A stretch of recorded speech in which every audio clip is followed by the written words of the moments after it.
Perdón, había ido a ver el teléfono, pero ni aún así lo encontré. Les decíamos que el Dios les prometió todo ello y lo alcanzaron, ¿no? Los tequihuaques iban a ser premiados por sus hazañas.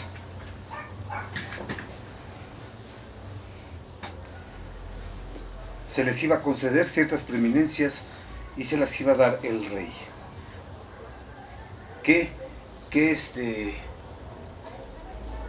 Digamos, con qué objetivo, pues el único que hay, que es animar a los valerosos corazones. O sea,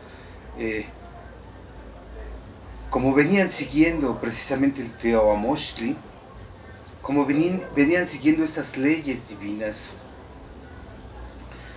de maneras distintas se dan, ¿no? Pero ahora, pues, van saliendo como los problemas que esa misma ley que el Dios dictó a la salida de Aztlán,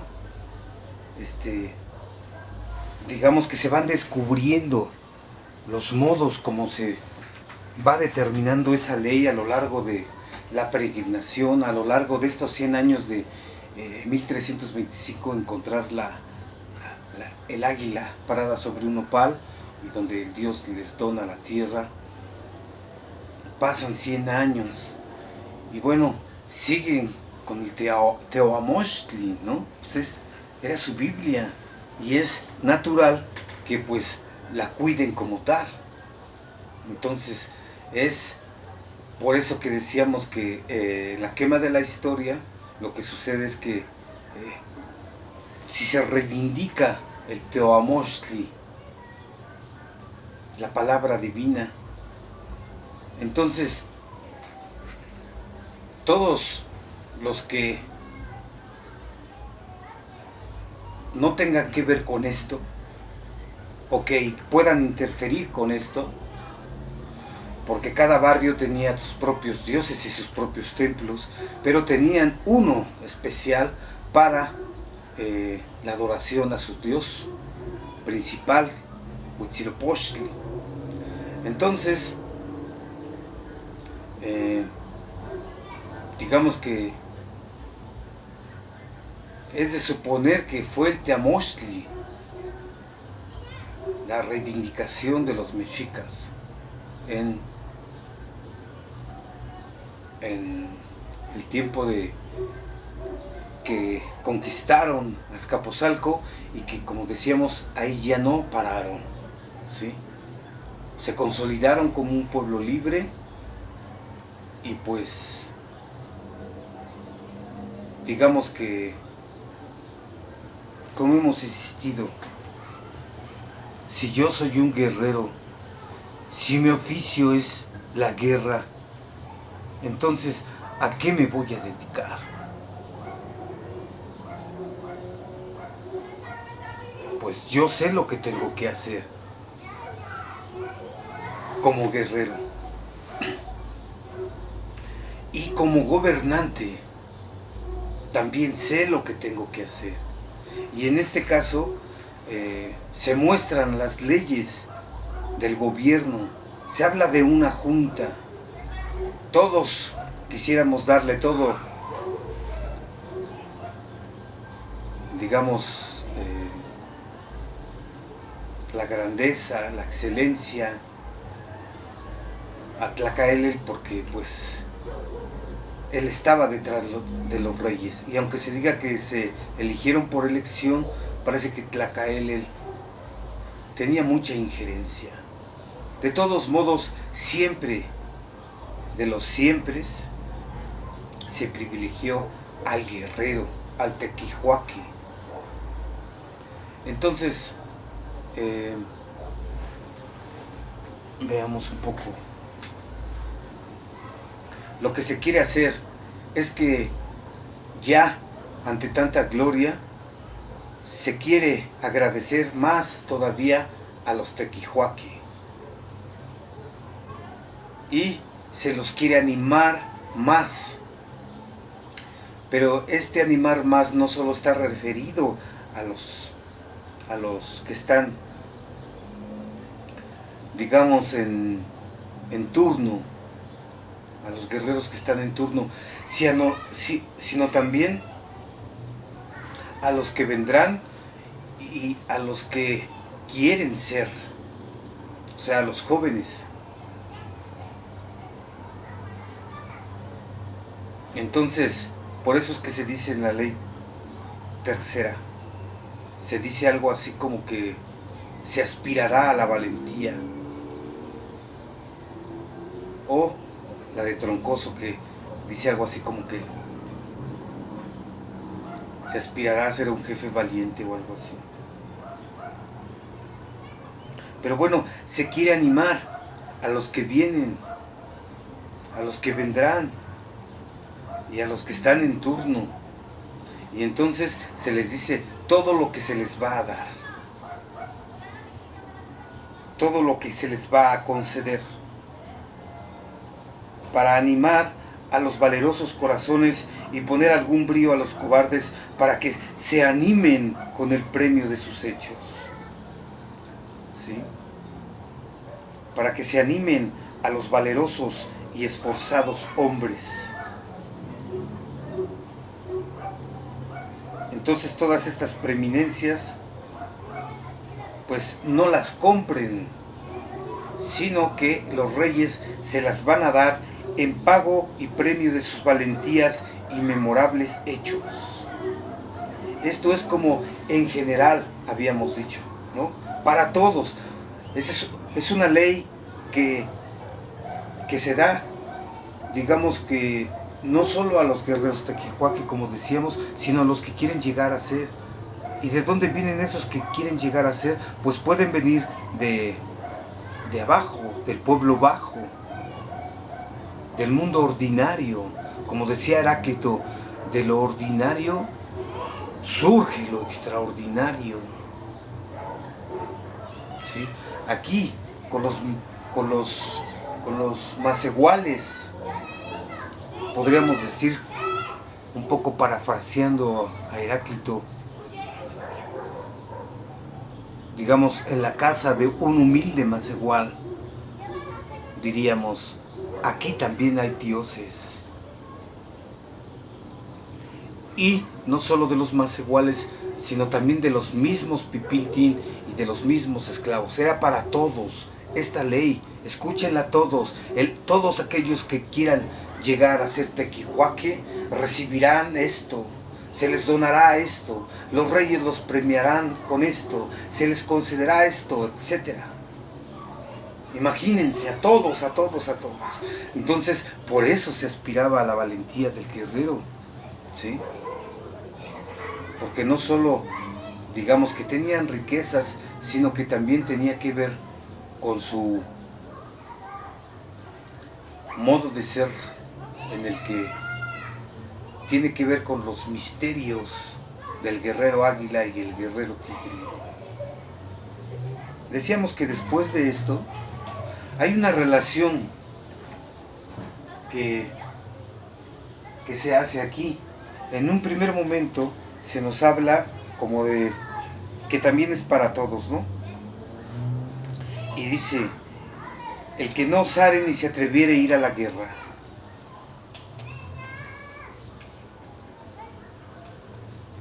Ese es general también para todos,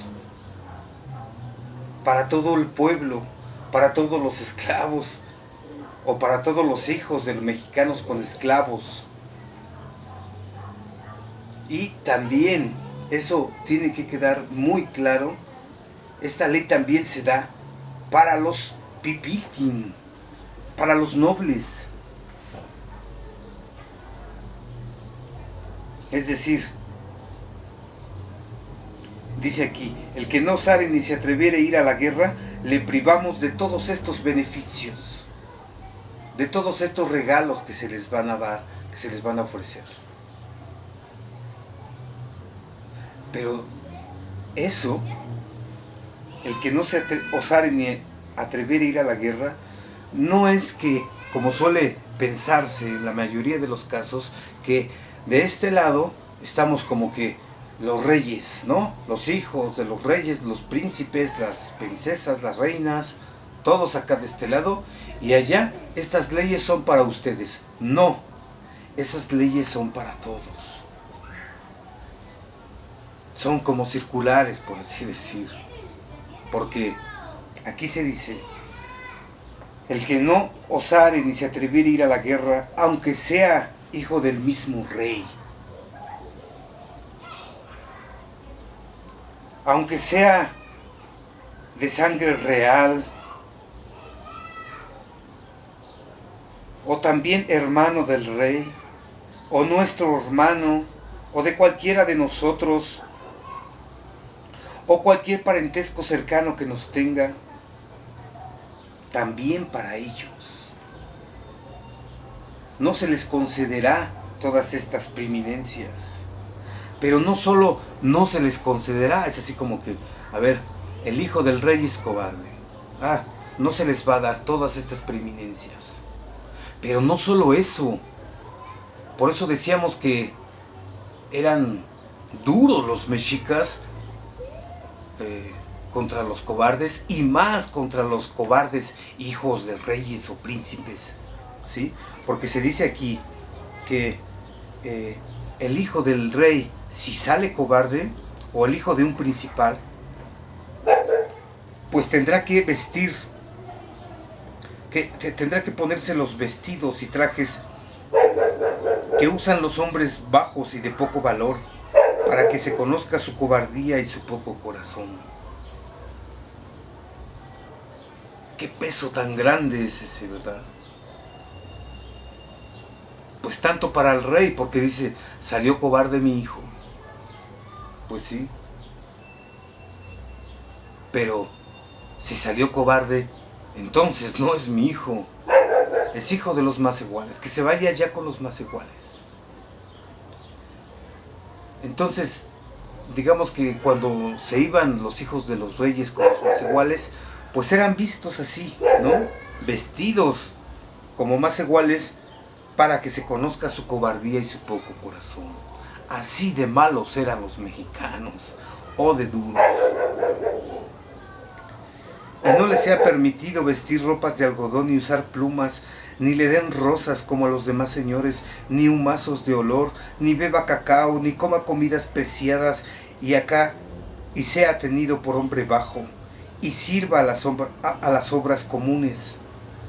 Imagínense. Pues, digamos que si es valiente, pues iba a gozar de todo esto, ¿no? De rosas, de humazos, de cacao y demás cositas, grandes cosas. Y el siguiente párrafo tiene mucho que ver con el que acabamos de leer. Y esta sea la ley inviolable, y esta sea una ley inviolable, que el que no supiere de guerra, que sea tenido en nada. Imagínense, les pido permiso para fumar un cigarro ahora que estamos en pandemia. Antes se hacía normalmente, pero bueno.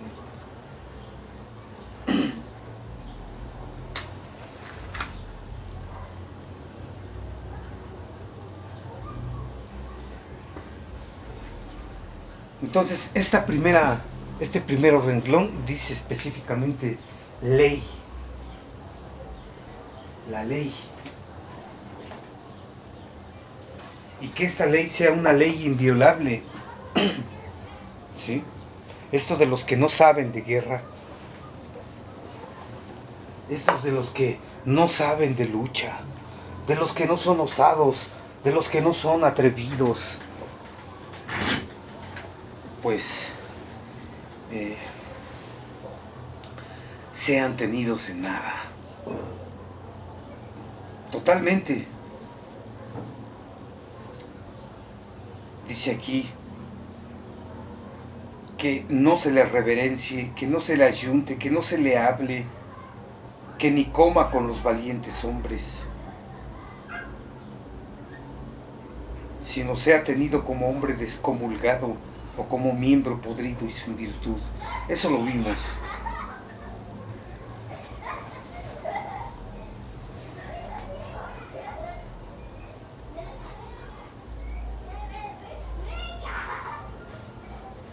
Pero es tremendo, digamos, esta ley, ¿no? Y digamos que esto es lo que se hace ver con la cuarta ley del Dios Huitzilopochtli, ¿sí? Digamos que se fue dando y esto se fue descubriendo. ¿Qué se fue descubriendo? Que en el palacio, en la junta de los hombres que gobiernan, había hombres cobardes, como esos algunos señores que querían entregar a Dios Huitzilopochtli en Azcapotzalco. ¿Recuerdan que les hemos insistido y que lo vamos a hacer hasta que se acaben los mexicas? Entonces, de alguna manera, lo que está haciendo Tlacaelel con toda la junta y también Motecuzoma y Huicamina, pues es como poner un filtro, pero bien marcado, ¿sí? Solo van a gobernar los Tequihuaqui, y no solo van a gobernar ellos, se les darán preeminencias, se les concederán ciertas cosas, se les darán muchos regalos. Todo lo que ganaron de los pueblos conquistados también se les va a repartir. Es decir, ya estaban así, hasta arriba los mexicas. Y entonces dice aquí que serán considerados como hombres descomulgados o como miembros podridos y sin virtud. Pero esto se considera así, pero no es porque se considere a los macehuales, a todos los macehuales así, son descomulgados, no, sino, decíamos en algún momento, solo si ellos están imagínense en una guerra, y ellos se supone que son los guerreros, son los que luchan. Entonces, hasta ante una guerra, imagínense que los están atacando. Estos señores que se decían señores, parecen miembros podridos y sin virtud. ¿Por qué? Porque corren, porque no luchan, porque se paralizan de miedo, porque son cobardes, porque tienen poco corazón, muy poco brío. Y entonces, ¿quién sabe cómo se habían filtrado? Y precisamente para que no suceda eso, se les dicta, digamos, en su constitución, se les explicita, en su modo de ser constitutivo, que los que no sepan de guerra serán como hombres descomulgados a ellos, ¿sí? De alguna manera también se considerará así al macehual, pero con relación a la guerra, porque recuerden que el pueblo es uno, la patria es una. Entonces, entre macehuales y pipiltin hacen el pueblo, son uno, son la unidad, son la mismidad, aunque cada uno en su modo de ser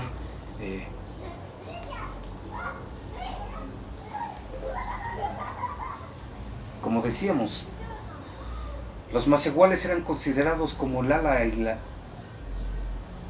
y la cola, y los pipiltin eran considerados como la cabeza. Entonces forman una ave, o un ave, entre los macehuales y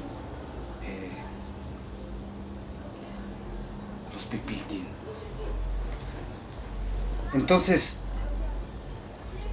bueno, se dicen más cosas, pero parece que esto es lo importante, ¿no?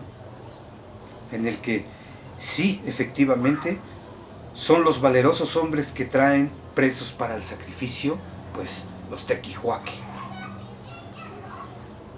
Y a ellos se les dará todo esto, y se les dio todo eso, y se cumplió, como decíamos, lo que su Dios Huitzilopochtli les dio.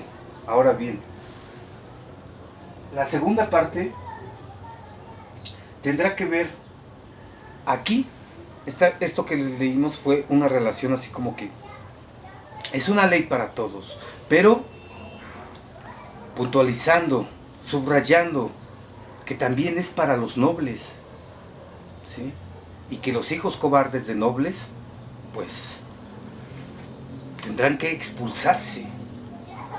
Ahora bien, la otra parte viene también, estos hijos cobardes de nobles también se subrayan, pero ahora con relación no a los pipiltin, sino con relación a los hijos bastardos de los pipiltin, por así decir, ¿sí?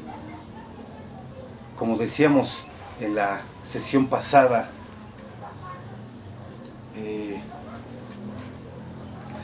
son los hijos de los mexicanos con esclavas, es decir, son hijos bastardos, pero que,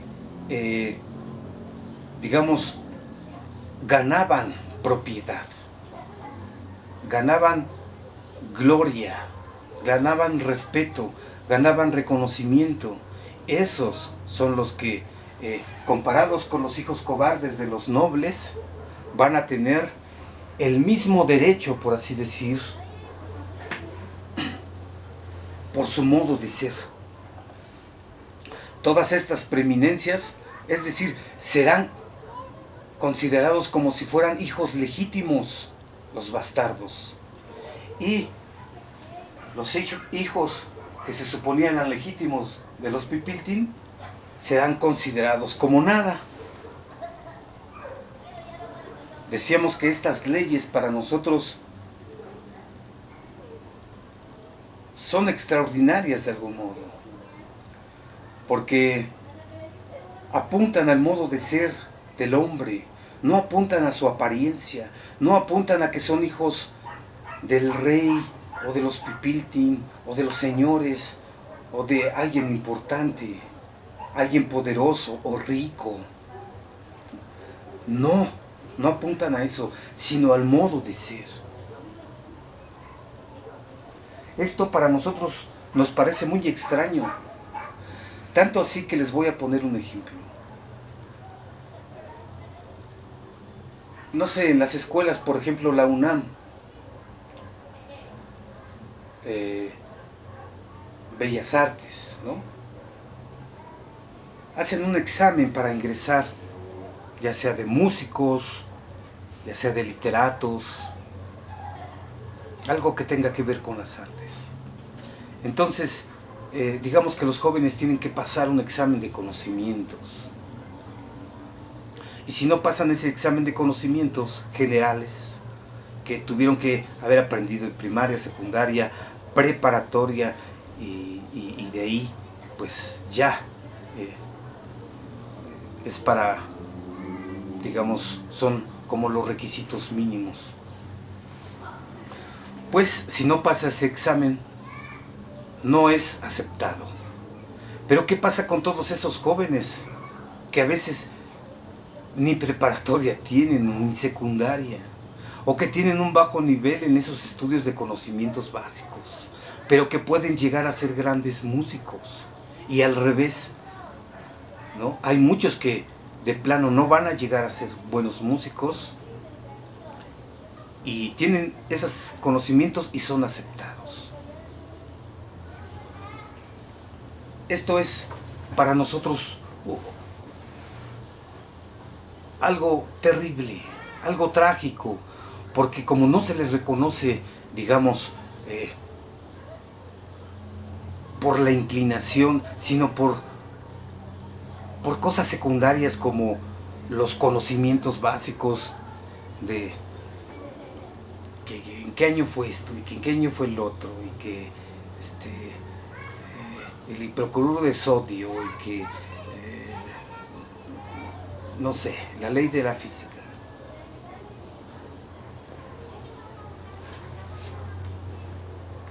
Eso para nosotros es trágico en nuestro tiempo, porque no reconocemos, no explotamos el modo de ser, por así decir. No explotamos eso, entre comillas.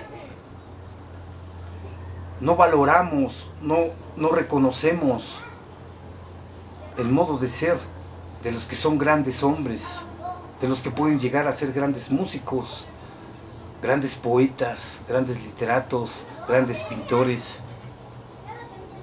si no pasan ese mínimo de requisitos. Pero, pues bueno, así como dice la señora del 11, aquí nos tocó vivir. Y pues bueno, en esta segunda parte es donde se hace una relación precisamente entre estos hijos cobardes de los Pipiltin con los hijos bastardos de los Pipiltin. Y pues bueno, no les va otra vez muy bien. Ordenamos en nuestra junta pues que los hijos de las esclavas que son bastardos son en fin nuestra sangre y nacidos entre los legítimos. Y entonces ordenamos, esa es otra ley, que estos bastardos hijos nuestros que salieren valerosos y valientes y se señalaren en las guerras, pues puedan ser herederos de nuestras haciendas, o sea, de los Pipiltin, y se sirvan de los hijos de los Pipiltin que son cobardes. ¿Por qué? Porque la honra de ser de sangre real y de alto linaje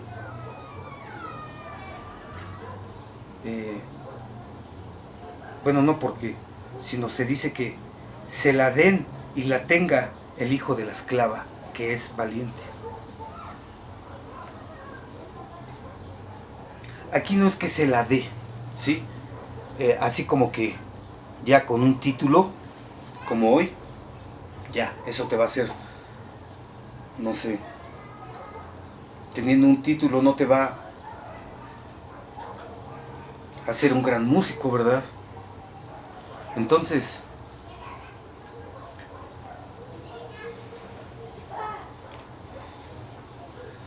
dice aquí que se la den y que la tenga el hijo de la esclava.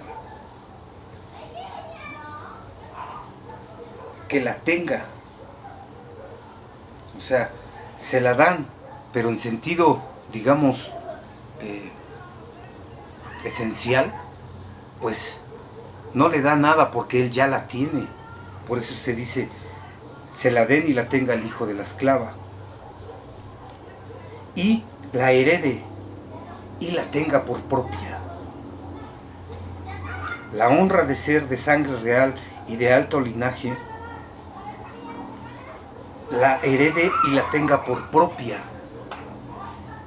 y el otro la pierda. La tenga por propia en el sentido propio, en el que el hijo del mexicano con la esclava, que es bastardo, la llega a conquistar, se la apropia, le sea propia en el sentido más propio de la palabra, de su ser propio. Y el otro, que nació en cuna, que es hijo de Pipiltin, pero es cobarde, él nació en cuna de reyes, pero la pierde por cobarde, por miedoso. ¿Sí? Entonces me salto aquí. La honra de ser de sangre real y de alto linaje, la herede y la tenga por propia, y el otro la pierda.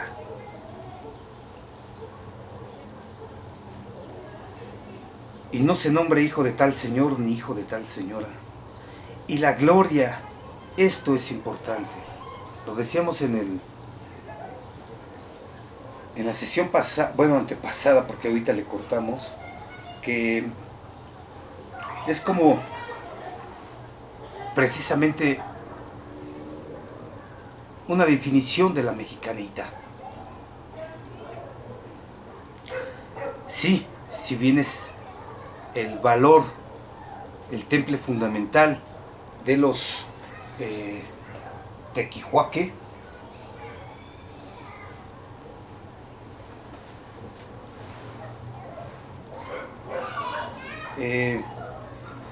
decíamos que se va dando de maneras distintas, se va dando de maneras distintas a lo largo de su historia.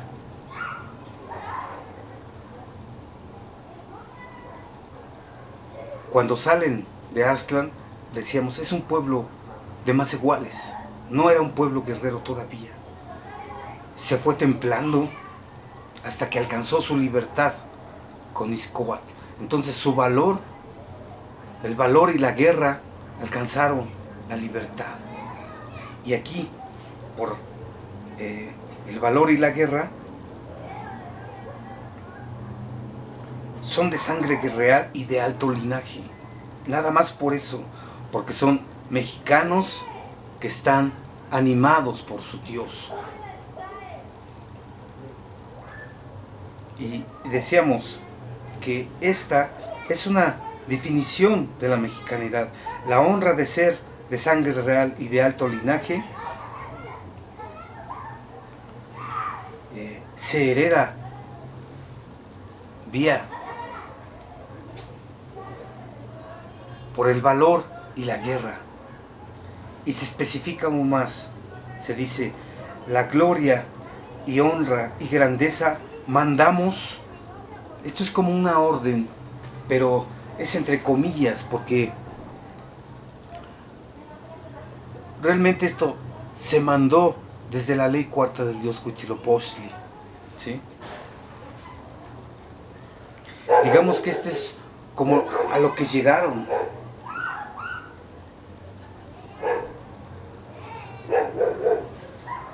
Y la gloria y honra y grandeza mandamos que no se herede por vía de nacimiento de grandes.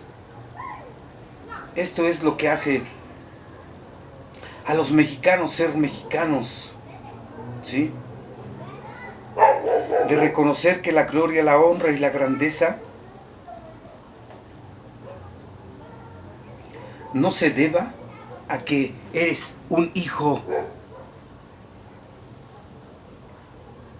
de un grande, o sea, de una persona importante, de una persona con mucho dinero, de una persona que tiene un alto puesto, de un apellido, de lo que sea. Eso no. Sino por vía de guerra y valentía. Aquí está el temple fundamental. Y que nos hemos encontrado y que hemos insistido desde que salieron de Aztlán. Y digamos que todo encaja. De tal manera que mañana que hagamos el siguiente video, van a ver cómo concuerda todo con la entrada de Motecuzoma. Y bueno, ya para terminar, pues también lo que nos gustó fue que estas leyes se pregonaron por todos los pueblos, ¿sí? Y que, digamos, que se da de manera originaria, de manera natural, lo que le corresponde a cada quien por lo que es, en su ser, en su temple. Entonces se dice que se mandaron traer representantes de todos los pueblos, los cuales congregados y juntos, como llamados a cortes, les fue pronunciada la nueva ley y determinación, y que de ahí en adelante, cuando fuesen llamados para la guerra, sin ninguna dilación acudiesen a ganar las preeminencias que en la nueva ley se habían pregonado, y que en sus reinos y provincias las pregonasen con toda diligencia y honrasen por el mismo orden y concierto a todos los que con alguna hazaña y presa de cautivo se señalasen. Otra vez los tequihuaque aquí, ¿sí? A todos los que con alguna hazaña y presa de cautivo se señalasen, o sea, los cautivadores, los tequihuaque, los que el Dios desde su origen les había ordenado que ellos gobernaran, ¿sí? Pero aquí se hace como una limpia con estas leyes. Decíamos que estas leyes son infalibles, porque no se puede actuar el valor, el arrojo, la osadía, el atrevimiento, a menos que estemos haciendo una obra de teatro, por así decir. Pero en la vida misma, o eres o no eres. o te arrojas, o esperas a que alguien se arroje, o te echas a correr, o de plano te quedas paralizado. Poníamos algunos ejemplos como, no sé, los temblores aquí en México, en la Ciudad de México, pues son muy conocidos. Y cuando suena la alarma, pues el miedo se enciende, porque hay peligro. El peligro donde pues podemos sufrir algún daño, podemos perder la vida. Pero ¿qué pasa con esos hombres que inmediatamente, en lugar de correr o de paralizarse, comienzan a dirigir y decir: ¡hey, tú, tranquilo, hey, caminemos despacio, hey, pónganse delante o abajo de las columnas, qué sé yo, todas estas cosas que se utilizan? Pero digamos que este es un ejemplo un poco sencillo. Aquí tiene que ver con la guerra y con su Dios y con su patria, que cada vez está desapareciendo más todo ello, ¿no? Digamos que nuestra época así lo ha ido manejando, de tal manera que hoy en nuestro tiempo pues se intenta todavía como salvar lo que nos puede salvar, que son los modos de ser de los pueblos originarios. Ellos son el eco de estos pueblos, no solo de los mexicanos, sino de los cientos de pueblos que había en estas tierras. Los mayas, los mazatecos, los zapotecos, los mixtecos, los totonacas. Uy, son muchos, pero todavía en los pueblos originarios se da un modo de ser originario. Y si no completamente originario, es un eco de lo originario, ¿sí? Porque ya todo el mundo está, digamos, inmerso en el mundo de la técnica, técnica que cambia, destruye, difumina los modos de ser originarios del mundo, y que es nuestra tarea precisamente, pues, referir a nuestro ser, preguntarnos por nuestro ser, ¿quiénes somos nosotros como mexicanos? Eso le corresponde a cada pueblo, a cada nación, a cada región, preguntarse por su ser. Esa pregunta implica de que si somos verdaderamente, pero recuerden que nuestro ser está referido a nuestro temple, entonces tenemos que ver los modos de estar templados. Pues ya para terminar este segundo capítulo, solo recordamos que para los antiguos decían que lo que hay, refiriéndose a que no existe la felicidad, de que no hay felicidad aquí en el mundo, aquí en la tierra, no existe la felicidad. ¿Qué es lo que hay entonces? Decían, una alegría que punza, una alegría que duele, una alegría penosa. Esa es una sola palabra, es la unidad.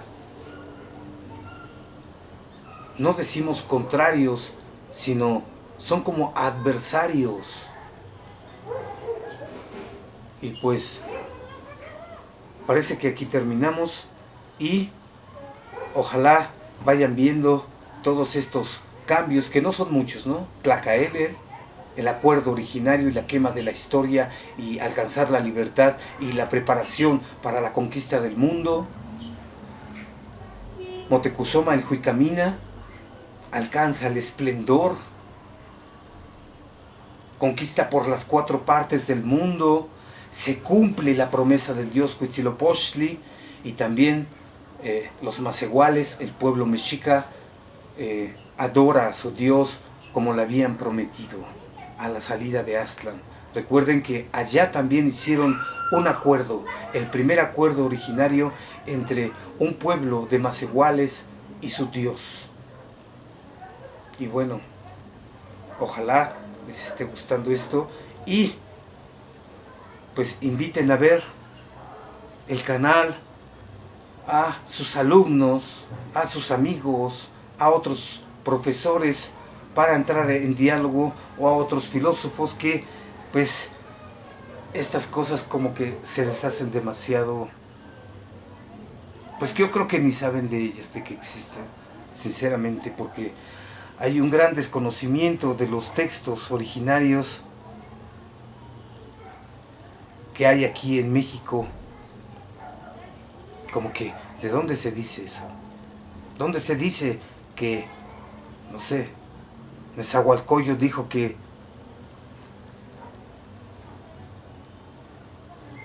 todo lo que se conquista dura muy poco y se desvanece? Sí. Tlazocamate, como se diría en náhuatl. Gracias. Tlazocamate.